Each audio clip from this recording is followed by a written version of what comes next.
Chairman ने 3 रुकनी committee तश्कील दे दी, मीडिया पे रिपोर्ट हो चुकी है।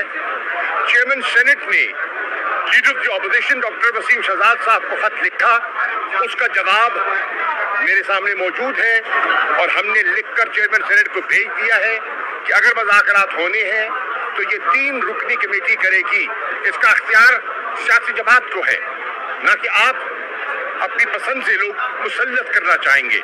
और आज अटॉर्नी जनरल ने उससे इत्तफाक किया और उन्होंने इस 3 रुकनी कमेटी को कबूल कर लिया। फारूक खान साहब ने भी उसको कबूल कर लिया। अब सवाल ये है कि ये मुज़ाकरात में अगर संजीदा है तो तहरीक इंसाफ कहती है आज होंगे, क्योंकि तहरीक इंसाफ का ये हमें खदशा है कि ये ताखीरी हरबे हैं और ये इलेक्शन से फरार हासिल करना चाहते हैं और मुज़ाकरात को उसका जरिया बनाना चाहते हैं। ये हमें अंदेशा है, हमें खदशा है, हम नहीं ये चाहते। इसलिए अगर वो संजीदा है, हमारे नाम आ गए हैं, हुकूमत अपने नाम पेश कर दे। आज पार्लियामेंट में हम बैठने को तैयार हैं। 4 बजे कहीं जाएंगे और 4 बजे अगर मुनासिब है तो इंशाअल्लाह तहरीक इंसाफ का वफद वहाँ मौजूद होगा। अगर आप संजीदा हैं तो हम बात के लिए तैयार होंगे, हम तीनों हाजिर हो जाएंगे।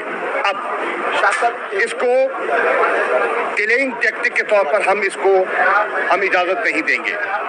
चीफ जस्टिस साहब ने एक मरतबा फिर फरमा दिया और हम उनके शुक्रगुजार हैं, वो जजमेंट कायम है, आइन वाज़े है, सुप्रीम कोर्ट का फैसला जितने लॉ नोइंग लोग हैं वो समझते हैं। अब ये उन्होंने एक रास्ता दिया है, सियासी क़यादत का इम्तहान है कि वो आइन पे चलना चाहते हैं या आइन से रुख मोड़ना चाहते हैं। वो आइन का हिफाजत करना चाहते हैं, 93 की तारीख दोहराना है या एक नए बाब का आगाज करना है, ये आज फैसला होगा। और तहरीक इंसाफ आइन की पाबंद है, हमारी जद्दोजहद रूल ऑफ लॉ की है, कानून की हुक्मरानी की है।